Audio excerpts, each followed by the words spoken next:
Cümleten selamun aleyküm hanımlar. Diva Patik YouTube kanalıma hepiniz hoş geldiniz. Bugün birlikte çeyizlik 5 şiş çiçekli patik yapacağız. Ben patiğimde krem, gül kurusu pembe ve yeşil olmak üzere 3 tane normal patiklik ip kullandım. Şişlerim 3 numara. Modelimiz de şu şekilde. Çok güzel, çok şık, hoş bir model oldu hanımlar. Çeyiz için de uygun, günlük kullanım için, hediyelik için de çok uygun bir model. Patiğimiz bu şekilde. Tabanımız, patiğimizin kenarları, topuğumuz.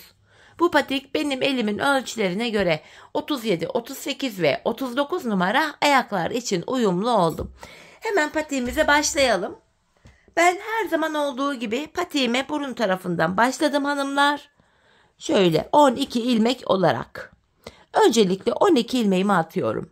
1, 2, 3, 4, 5, 6, 7, 8, 9, 10, 11 ve bir ilmek daha atıyorum. 12.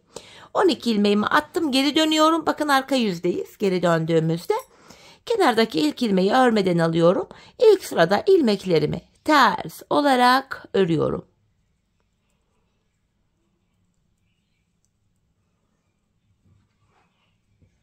Sonuncuyu da ters ördüm. Geri döndüm, ön yüzdeyiz. Artık düz örgü uygulaması yapacağım. 5 şişe geçeceğim. Kenar ilmeğimi aldım. Şu ikinci ilmeğim. 3, 4, 5, 6. İlk 6 ilmeğimi ördüm. Kalan 6 ilmeğimi de diğer şimdi örüyorum.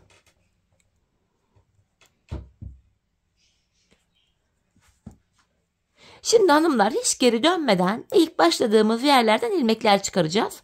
İlk ilmeğimi hemen şuraya, ilmeğin iki kanadına birden girerek çıkarıyorum. Devamında ilmek çıkartabilmek için de tığımdan yardım alacağım. Başlangıç yerlerine ilmeğin iki kanadına birden girerek ilmek çıkartıp 3. şişime takıyorum. Bakın burada 2 ilmek oldu. Şu 3. ilmeğim. 4, 5 ve bir ilmek daha çıkartıyorum. 6. 6 ilmek çıkarttım. Şimdi bir 6 ilmek daha çıkaracağım. Onu da 4. şişime takacağım. Sırasıyla başlangıç yerlerine girerek ilmekler çıkartıp şişimize takıyoruz. Şu şöyle 3 oldu. Şu 4. Şu 5 ve hemen şurada son kenar ilmek yerine girerek bir ilmek de buradan çıkartıyorum. 6. 4 şişte de 6'şar ilmeğimiz oldu. 5. şişimi aldım. Örmeye başlayacağız. Bir sıra ilmeklerimi düz öreceğim hanımlar. 5 şiş patik burnunda. Bir sıra dediğimiz olay şudur. 4 şişimizdeki ilmekleri de örüp tamamlayınca bir sıra örmüş oluyoruz. 2. şişime geçtim. Buradaki 6 ilmeğimi de yine öreceğim. Boş olan şişimiz ile sıradaki şişteki ilmekleri örüyoruz. 5 şiş patik böyle dolana dolana örülüyor. 3. şişime geldim. Yine buradaki ilmeklerimi de düz olarak örüyorum. 4. şişime geldim. Buradaki ilmeklerimi de yine düz örüyorum. Böylece bir sıramızı tamamlamış olduk hanımlar. Şimdi tekrar 1. şişimdeyim. Bu şişlerin yerini karıştıranlar olabilir. Şöyle ilk şişin altına, yani şuraya bir iğne ya da bir küçük bir ip takarak bu şişin yerini belli edebilirsiniz. Bu şekilde şişlerde karışmaz. Şimdi artırma işlemi yapacağız hanımlar. Patik burnuna baktığımızda artırma işlemini sağ ve sol kenardan yapacağız. Ortalardan artırma yapmıyoruz. İlk şişimdeyim. Kenarımız başta. 2 ilmek ördüm. Ardından 2. ilmeğimin altındaki şu ilmeğimin kenarına girdim ve buradan aldığım ilmeğimi de düz örüyorum. Kalan 4 ilmeğim düz örülüyor. Böylece 1. şişimde 7 ilmeğim oldu. 2. şişime geldim. Kenar şöyle baktığımızda sol tarafta. Burada da son 2 ilmek kalana kadar öreceğim. Sondan 2. ilmeğimin altına, yani şuraya giriyorum. Buradan aldığım ilmeğimi düz ördüm. Kalan 2 ilmek düz örülüyor. Burada da 7 ilmek oldu. 3. şişimdeyim. Kenar başta. 2 ilmek ördüm. 2. ilmeğimin altına şuraya girerek buradan aldığım ilmeğimi de düz ördüm. Kalan 4 ilmeğim düz örülüyor. İlk 3 şişimde 7'şer ilmeğim oldu. 4. şişimdeyim, kenar sol tarafta. Burada da son 2 ilmek kalana kadar ördüm. Sondan 2. ilmeğimin altına, yani şuraya girerek buradan aldığım ilmeğimi de düz ördüm. Kalan 2 ilmeğim düz örülüyor. Böylece 4 şişimizde de 7'şer ilmeğimiz oldu. Bir sıra artırma yaptık. Şimdi bir sıra artırma yapmadan 4 şişimizdeki 7 ilmeğimizi de düz öreceğiz. 5 şiş patik burnunda bir sıra artırma yaparken bir sıra yapmıyoruz. Sebebi şu: her sıra artırma yaparsak şayet patik burnumuz bir anda açılma yapar ve hoş bir görüntü olmaz. Buradaki 7 ilmeğimi de ördüm. 3 ve 4. şişimdeki ilmeklerimi de öreceğim. Bu düz ilmekleri örerken sizlere artırma işlemini kısaca tekrar etmek istiyorum. Artırma işlemini 1. ve 3. şişimizde ilk 2 ilmeği ördükten sonra yapıyoruz. 2. ve 4. şişimizde de son 2 ilmek kalana kadar örüp öyle artırıyoruz. Evet hanımlar, bir sıra ilmekleri düz ördüm. Tekrar ilk şişimdeyim. Yeniden artırma yapacağız. Kenar başta 2 ilmek örüyorum. Ardından 2. ilmeğimin altına şuraya girerek buradan aldığım ilmeğimi de düz ördüm. Kalan 5 ilmeğim düz örülüyor. Böylece burada 8 ilmeğim oldu. 2. şişimdeyim. Kenar solda. Son 2 ilmek kalana kadar örüyorum. Sondan 2. ilmeğimin altına, yani şuraya girerek buradan aldığım ilmeğimi de düz ördüm. Son 2 ilmeğim düz örülüyor. 3. şişime geldim. Kenar hemen başta. İlk 2 ilmek örüyorum. 2. ilmeğimin altındaki şu ilmeğimin kenarına girip buradan aldığım ilmeğimi de düz ördüm. Kalan 5 ilmek yine düz örülüyor. İlk 3 şişimde 8'er ilmeğim oldu. 4. ve sonuncu şişime geldim. Kenar en sonda. Son 2 ilmek kalana kadar öreceğim. Sondan 2. ilmeğimin altındaki şu ilmeğimin kenarına girdim ve buradan aldığım ilmeğimi de düz ördüm. Son 2 ilmek düz örülüyor. Böylece hanımlar 4 şişimizde de 8'er ilmeğimiz oldu. Şimdi bir sıra 4 şişteki ilmekleri düz öreceğiz. Sonraki sıra artıracağız. Düz öreceğiz, artıracağız. Patik burnu bu şekilde oluşacak. Hanımlar, ben bu patiğimde her bir şişimde 14'er ilmek olana kadar artırmalarımı yaptım. Ardından modelime başladım. Her bir şişe 13'er ilmek yapmak istiyorum diyenler olursa da öyle olunca model denk gelmiyor hanımlar. Çiçeğimizin zaten en sayısı 13 ilmek olduğu için. Fakat ben daha büyük yapmak istiyorum diyenler varsa da her bir şişe 15'er ilmek yapabilirler. Şimdi hep birlikte artırmaları yapalım gelelim, ardından modelimizi kuralım. Evet hanımlar, ben her bir şişimde 14'er ilmeğim olana kadar artırmalarımı yaptım geldim. Artırmadan sonra bir sıra düz örmedim. Hemen şu patiğimizin burnundaki 4 sıradan oluşan minik çiçeğimizi yapacağız. Bir ilmek krem örerek başlıyorum. Hemen yanına yeşil ipimi ekleyeceğim. Bir tane de yeşil örüyorum. Yeşil ipimin ucunu hemen kremime düğümleyeceğim, patiğimiz sökülmesin diye. Hemen şuraya düğümümü attım. Devamında bir krem, bir yeşil olmak üzere ilmeklerimizi öreceğiz hanımlar. Bir tane krem örüyorum. Bir ilmek yeşil. Bir ilmek krem. Bir ilmek yeşil. Bu şekilde ilmeklerimizi örüyoruz. Bir yeşil, bir krem, bir yeşil, bir krem, bir yeşil. Diğer şişimizde krem diye devam edecek. Bir yeşil, bir krem olacak şekilde öreceğiz. Diğer 3 şişimizi de aynı şekilde örelim gelelim. İlmeklerimi ördüm geldim hanımlar. Tekrar ilk şişimdeyim. Burada da yapacağımız işlem şöyle. İlk 2 ilmeğimi krem ile örerek başlıyorum.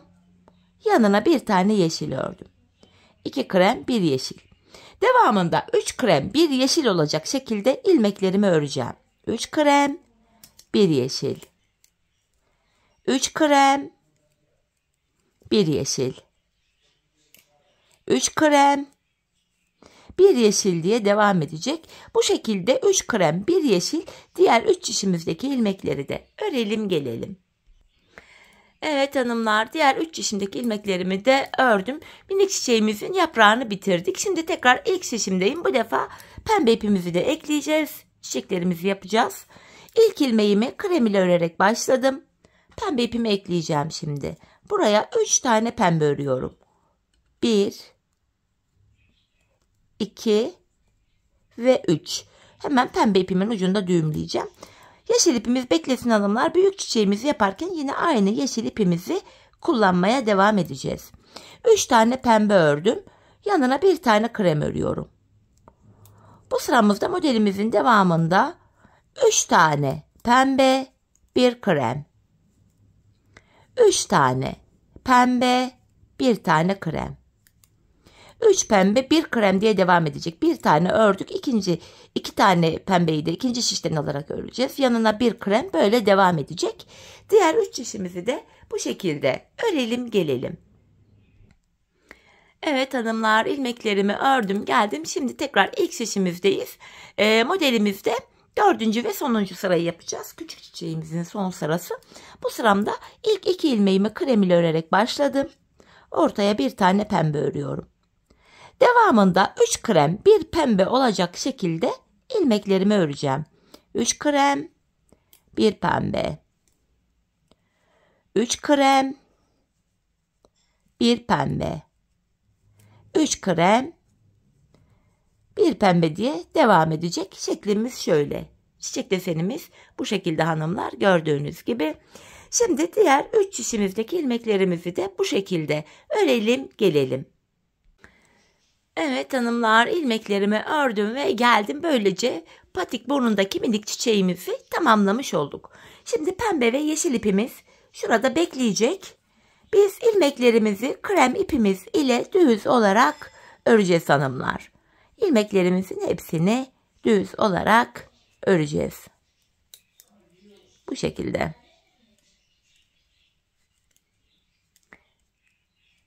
Şöyle bakın, ilk şişimdeki ilmeklerimi ördüm. Bu minik çiçeğimiz ile buradaki büyük çiçeğimiz arasında 2 sıra var hanımlar. Şimdi 4 şişimizdeki ilmeklerimizi de 2 sıra boyunca, yani 2 sırayı şöyle oluşturacağız. 4 şişimizdeki ilmeklerimizi bu şekilde krem ipimiz ile bir kere öreceğiz. Ardından 4 şişimizdeki ilmekleri bir kere daha öreceğiz. Böylece 2 sıramız olacak hanımlar. Bu sıra olayları çok karıştırılıyor, bu yüzden ayrıntılı bir şekilde tekrar ediyorum. 4 şişimizdeki ilmeklerimizi de 2 sıra boyunca krem ipimiz ile düz örelim gelelim. Evet hanımlar, ilmeklerimi 2 sıra boyunca krem ipimiyle düz ördüm geldim. Şimdi bu büyük gülümüze başlayacağız. Bu gülümüz toplamda 17 sıradan oluşuyor ve her bir şişe birer tane yapacağız. Toplamda 4 tane gülümüz olacak hanımlar. Şimdi ilk şişimdeyim. Gülümüze şöyle başlıyorum. İlk 3 ilmeğimi krem ile örüyorum. 1, 2, 3. Şöyle yeşil ipimi aldım. Gülümüzde 1. sıramız hanımlar. 3 yeşil, 1 krem, 1 yeşil, 1 krem ve 3 yeşil örüyorum.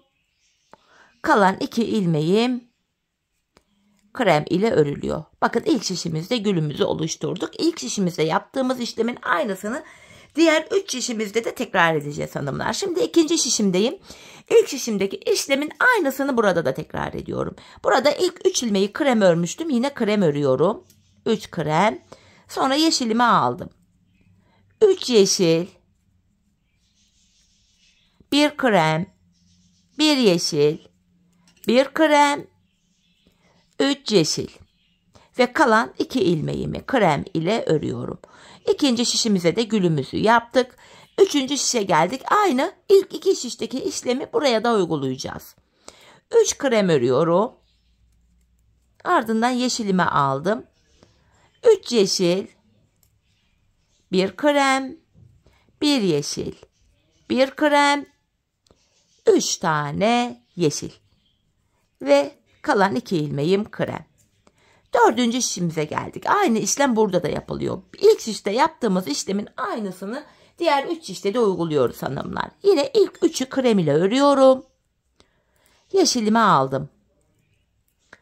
3 tane yeşil, 1 tane krem örüyorum. 1 yeşil, 1 krem, 3 tane yeşilimi ördüm ve kalan 2 ilmeğim krem. Böylece 4 şişimizde de aynı işlemi uyguladık. Çiçeğimizin ilk sırasını yaptık hanımlar. Şimdi tekrar birinci şişimdeyim. Çiçeğimizde ikinci sıramız. İkinci sıramızda hanımlar ilk 2 ilmeğimi krem ile örüyorum. 2 tane krem ördüm. Yeşilimi alıyorum hanımlar. Yapacağım işlem şöyle. 2 tane yeşil, 1 tane krem, 1 yeşil, 1 krem, 1 yeşil, 1 krem, 1 yeşil, 1 krem, 2 tane yeşil. Ve kalan son 1 ilmeğim krem ile örülüyor. Çiçeğimizin ikinci sırası bu şekilde. Şimdi diğer 3 şişte de aynı işlemi uygulayacağız. Hanımlar aynı şeyi yapacağız. Bakın ikinci şişimdeyim. Yine aynı işlemi uygulayacağım. İlk şişte ilk 2 ilmeği krem ile örmüştük. Bakın aynısını yapıyorum. 2 krem. Yanına şöyle 2 tane yeşil. 1 krem. 1 yeşil. 1 krem. 1 yeşil. 1 krem. 1 yeşil. 1 krem. 2 tane yeşil örüyorum. Son 1 ilmeğim krem. İkinci şişimize de gülümüzü yaptık. Şimdi 3. şişimdeyim. Aynı işlemi yapacağım. İlk 2 ilmeğim krem. Tekrar 2 yeşil. 1 krem. 1 yeşil. 1 krem. 1 yeşil. 1 krem. 1 yeşil. 1 krem. Ve 2 tane yeşil ördüm. Son 1 ilmeğim krem. 4. ve sonuncu şişimdeyim. Bakın burada da aynı işlemi yapacağız. İlk 2'yi krem örüyorum. Yeşilimi aldım. 2 yeşil, 1 krem. 1 yeşil, 1 krem. 1 yeşil, 1 krem. 1 yeşil, 1 krem. 2 tane yeşil. Ve son 1 ilmeğimi krem ile ördüm. 4 şişimizde de aynı işlemi uyguladık. Tekrar 1. şişime geldim. Şimdi de çiçeğimizde 3. sıramızı yapacağız hanımlar. 3. sıramız. Bu sıramızda kenara 1 ilmek krem örüyorum. 1 tane krem.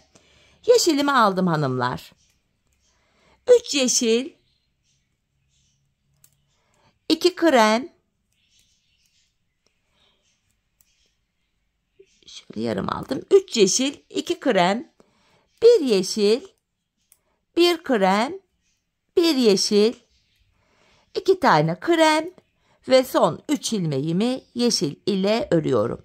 Bakın 3. sıramız bu şekilde. Çiçeğimizin 3. sırası. Şimdi 2. şişime geçiyorum. Burada da yine aynı işlemi uygulayacağım. İlk ilmeğimi krem ile ördüm. 1 tane krem. Şimdi 3 tane yeşil.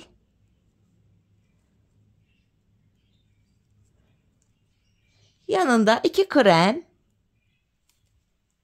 1 yeşil, 1 krem, 1 yeşil, 2 tane krem ve yanına 3 tane yeşilimizi ördük. Bakın ilk 2 şişte aynı işlemi uyguladık. Diğer 3. ve 4. şişimizde de aynı modeli aynı şekilde devam ettireceğiz hanımlar. Şimdi 3. ve 4. şişimizdeki çiçeklerimizi de ilk 2 şişte olduğu gibi örelim gelelim. Evet hanımlar 3 ve 4. şişimi de ördüm geldim. Şimdi tekrar 1. şişimdeyim. Modelimizde 4. sıramız hanımlar. 4. sıramız. İlk ilmeğimi krem ile ördüm. 1 krem. Yanına 2 tane yeşil. 2 ilmek krem. 2 tane yeşil. Ortaya 1 krem. Tekrar 2 yeşil. 2 krem ve son 2 ilmeğimi de yeşil ile ördüm. İlk şişimizdeki yaprağımızı bu şekilde yaptık hanımlar. Şimdi 2. şişimize geçiyorum. Orada da aynı işlemi uygulayacağım. 1 tane yeşil örerek başlıyorum. 2 krem, 2 yeşil, ilk kremden sonra ilk baştaki ilmeği krem ördük. Yanına 2 yeşil, 2 krem, 2 yeşil, ortaya 1 krem, 2 tane yeşil, 2 tane krem ve son 2 ilmeğim krem. Bu şekilde bakın ilk şişte yaptığımızın aynısını ikinci şişte de uyguladık. 3 ve 4. şişimizdekileri de yine ilk 2 şişte olduğu gibi örelim gelelim. Evet hanımlar, ilmeklerimi ördüm geldim. Tekrar ilk şişimdeyim. 5. sıramızı yapacağız. Bu sırada ilk 2 ilmeği krem örüyorum. 1, 2. Yeşil ipimi aldım hanımlar. Buraya 4 yeşil. 1, 2, 3, 4. Yanına 1 krem, 1 yeşil, 1 krem ve 4 tane yeşil öreceğim. 2, 3, 4. Son 1 ilmeğim krem. Şimdi aynı işlemi ikinci şişte de yapacağım. Burada da yine ilk 2 ilmeğimi krem örüyorum. 1, 2. Tekrar yeşilimi aldım. 4 yeşil, 2, 3, 4. 1 krem, 1 yeşil, 1 krem, 4 tane yeşil. 3, 4 ve son 1 ilmeğim krem. Bu şekilde 3 ve 4. şişimizdeki çiçeklerimizi de aynı şekil örelim gelelim. Evet hanımlar, ilmeklerimi ördüm. Tekrar ilk şişimdeyim. Yaprağımızda, modelimizde 6. sıramız. Yaprağın son sırası hanımlar burası. Öncelikle bu sıramızda ilk 3 ilmeğimi krem örüyorum. 1, 2, 3. Ardından buraya 2 tane yeşil. 1, 2. 2 tane krem. 1 tane yeşil. 2 krem. Bu ortaya 2 tane yeşil örüyorum ve son 2 ilmeğim krem.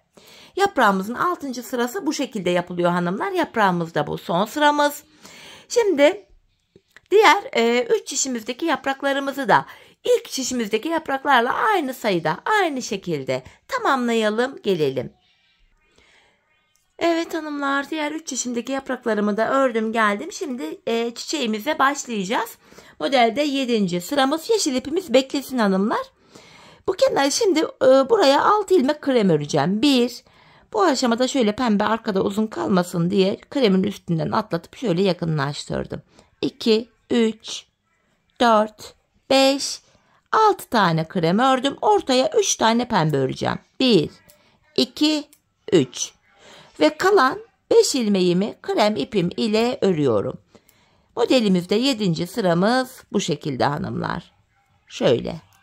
Şimdi ikinci şişte de aynısını yapacağız. Bu sırada pembe ipi yürüterek götüreceğiz. Yine ilk 6 ilmeğimi krem öreceğim. 1. Pembeyi şöyle krem üzerinden atlatıyorum. 2, 3, 4, 5, 6. Ortaya 3 tane pembe örüyorum. Ve kalan 5 ilmeğim krem. Bu sırada hanımlar pembe ipi yürüterek götüreceğiz. Arkada uzun uzun kalmasın diye. Şimdi diğer 2 şişimizdeki çiçeklerimizi de örelim gelelim. Evet hanımlar, çiçeklerimi ördüm. Şimdi tekrar 1. şişimdeyim. Modelimizde 8. sıradayız. Bu sıramızda şöyle pembeyi yine kremin üstünden atlatarak yakınlaştırdım. Bu sıramızda da hanımlar yapacağımız işlem şöyle. İlk 2 ilmeğimi örüyorum krem ile. Buraya 2 tane pembe, 2 tane krem, ortadaki 3 pembeyi yine pembe ile örüyorum. Yanına 2 krem, 2 pembe ve son 1 ilmeğim krem.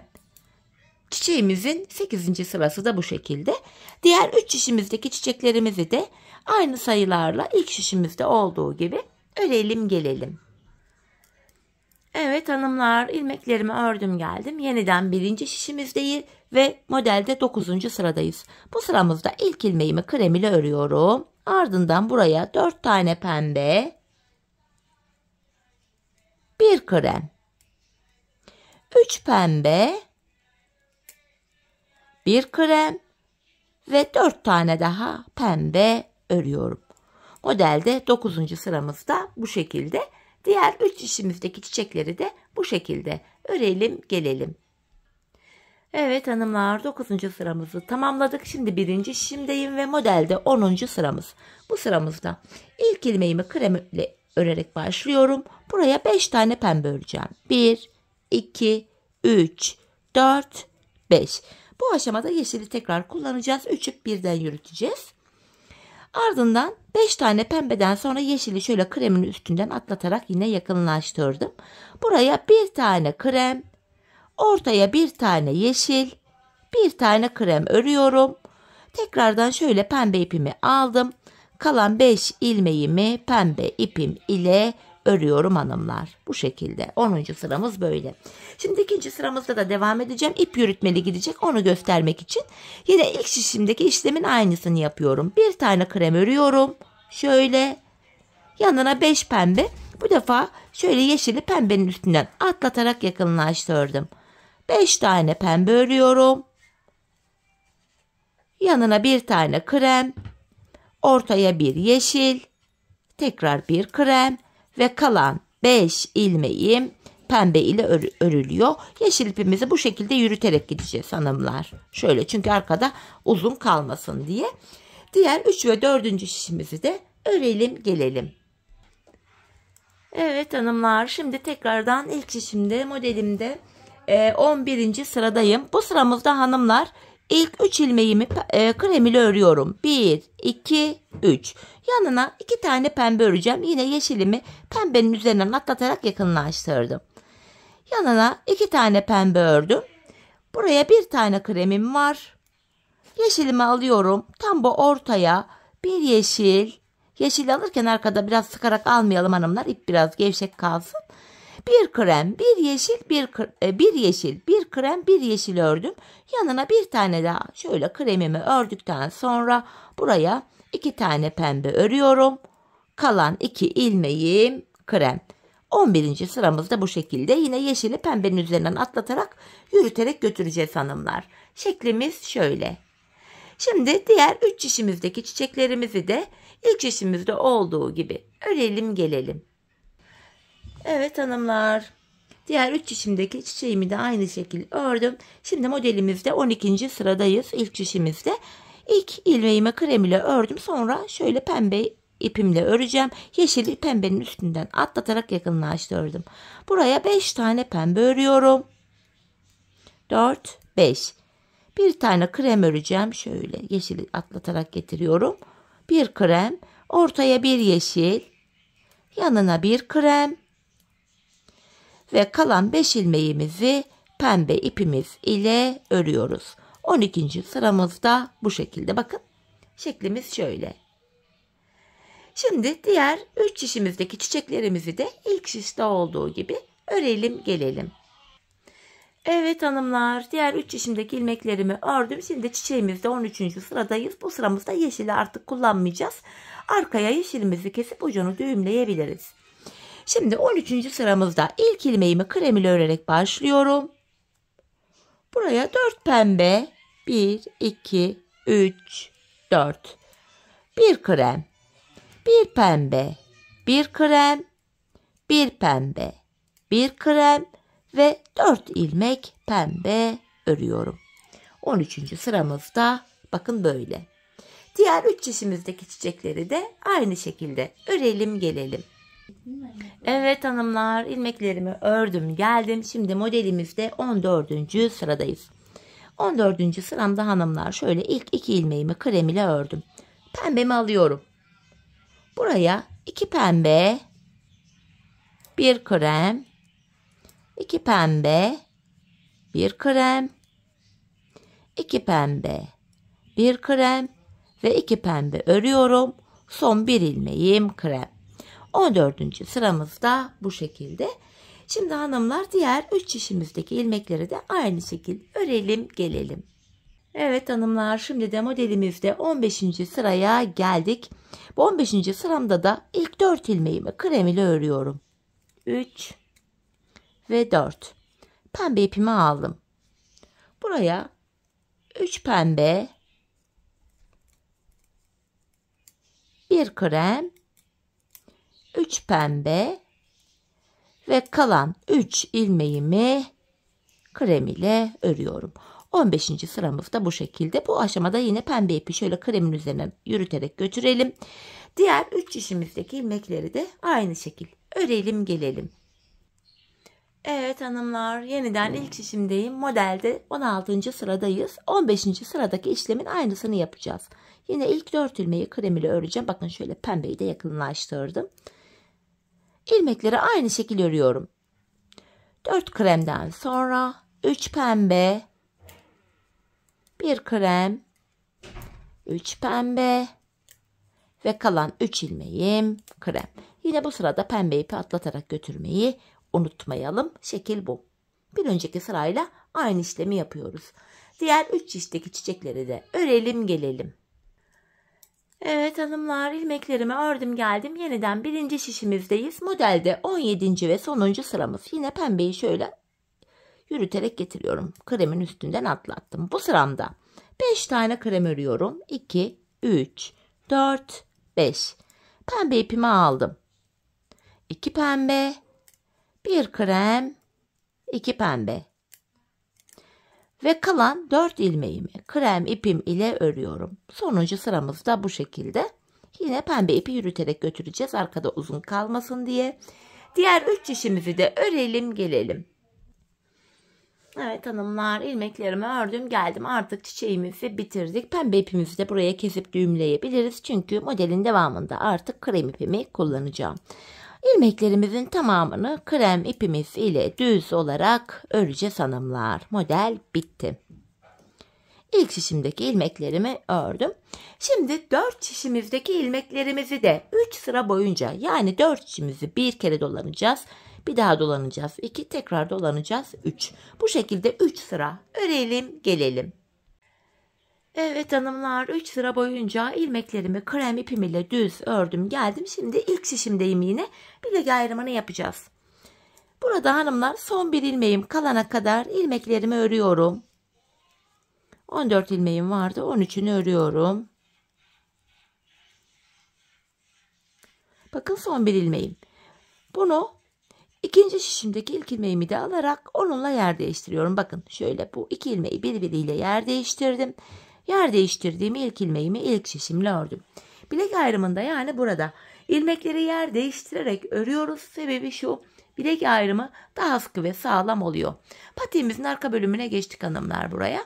Patiğimizin arka bölümünde bu kenarlara ben 8'er ilmek haroşa ördüm. Örgümüzün hem ön hem arka yüzünde düz örgü örünce haroşa oluyor. Hem ön hem arka yüzde ters örgü örünce yine haroşa oluyor. Ben örgümüzün her iki tarafında da düz örgü örerek haroşalarımı elde ediyorum. Şimdi ilk 8 ilmeğim haroşa, ikinci şişimden devam ediyorum. Haroşaları düz örüyorum. 3, 4, 5, 6, 7, 8. Devamındaki ilmeklerimi de ön yüzde olduğum için düz örmeye devam edeceğim. Hanımlar, patiğimizin arka bölümünde ön yüzde düz, arka yüzde de ters örgü uygulaması yapacağız. Bilek ayrımına kadar öreceğim, ardından geri döneceğim. Geri döndüğümüzde arka yüzde olacağımız için ilmekleri ters öreceğim. Sadece kenarlardaki 8'er ilmek haroşamızı haroşa olarak öreceğiz. Bu şekilde ilmeklerimi ördüm. Son şişime geldim. Burada da yine ilmeklerimi düz öreceğim. Yani burası bilek ayrımı yaptığımız yer. Bakın ilk şişte tam ortada bilek ayrımı yapmıştık. Buraya geldim. Burada da yine düz örüyorum. Bakın son 8 ilmeğim haroşa. Yine bunları da düz öreceğim. Bunları arka yüzde de düz öreceğim. Bilek ayrımına geldim. Şimdi geri dönüyorum. Yapacağımız işlem bu. Bilek ayrımına kadar öreceğiz, geri döneceğiz, öreceğiz, geri döneceğiz. Geri döndüm. Ben sonuncu ilmekleri ördüğüm için ilkini örmeden alıyorum. Kenar ilmeğim ile birlikte toplam 8 ilmek haroşamı düz öreceğim. 6, 7 ve 8.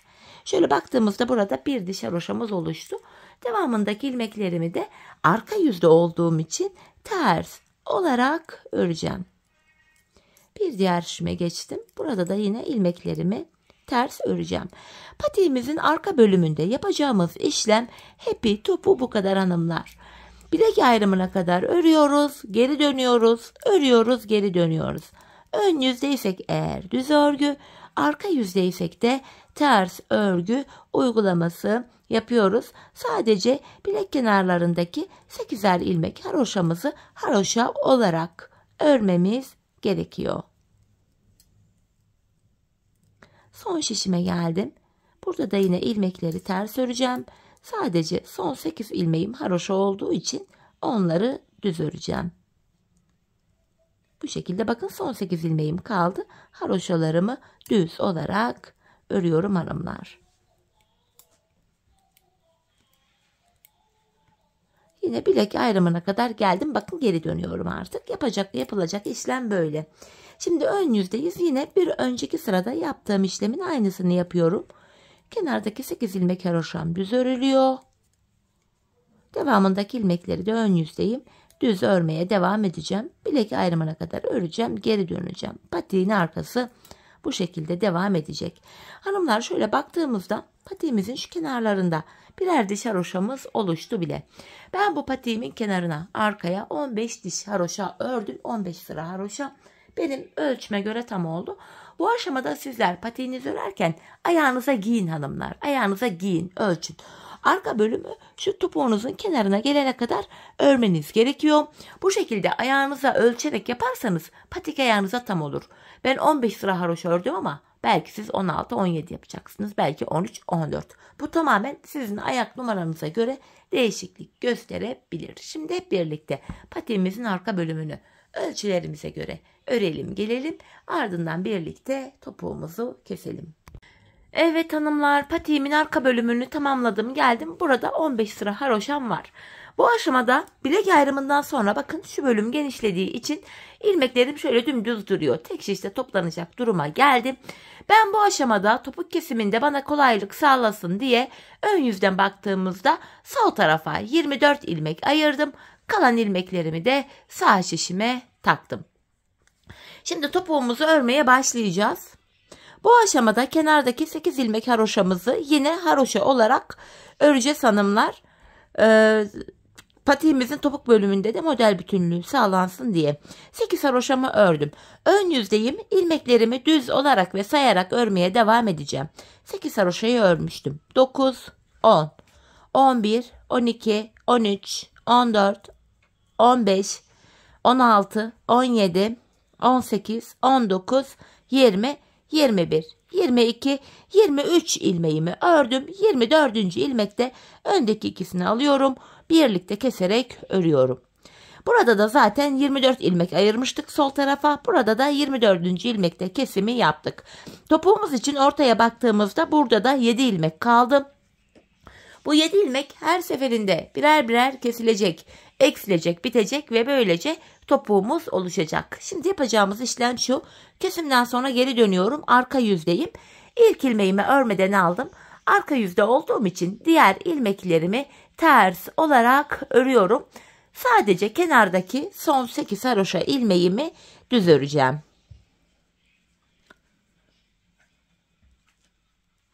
Bakın son 8 ilmeğim kaldı. Bunları düz olarak örüyorum haroşalarıma. Tekrar geri döndük. Ön yüzdeyiz.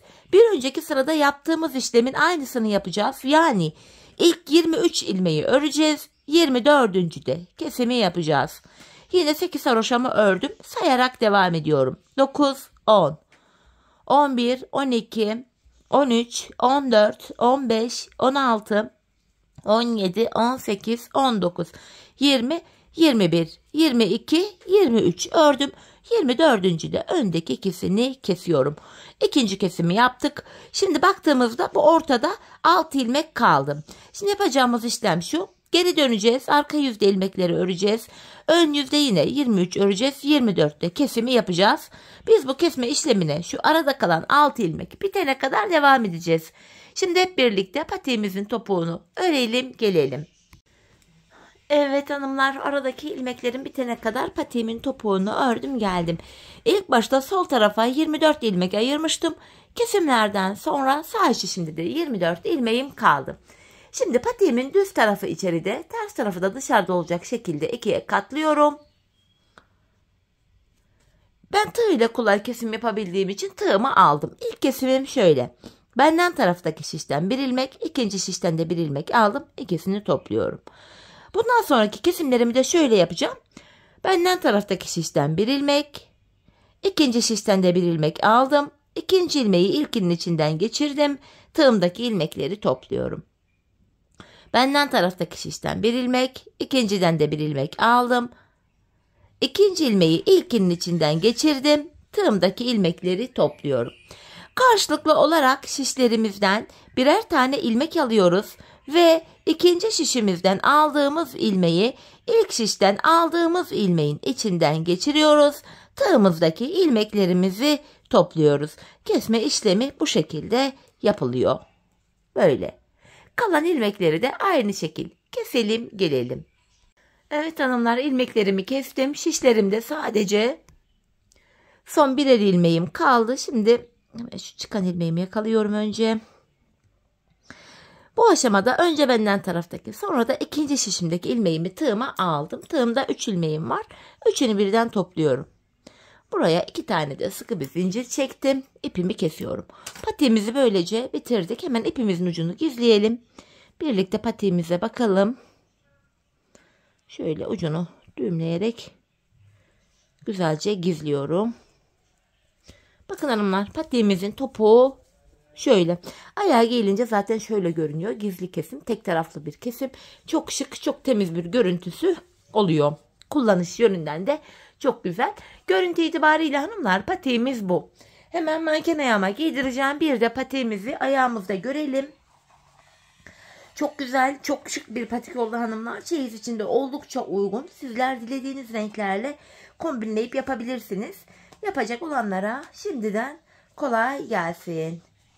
Evet, patiğimizin mankendeki duruşu da şöyle hanımlar. Bakın, çok güzel, çok şık, kullanışlı bir model.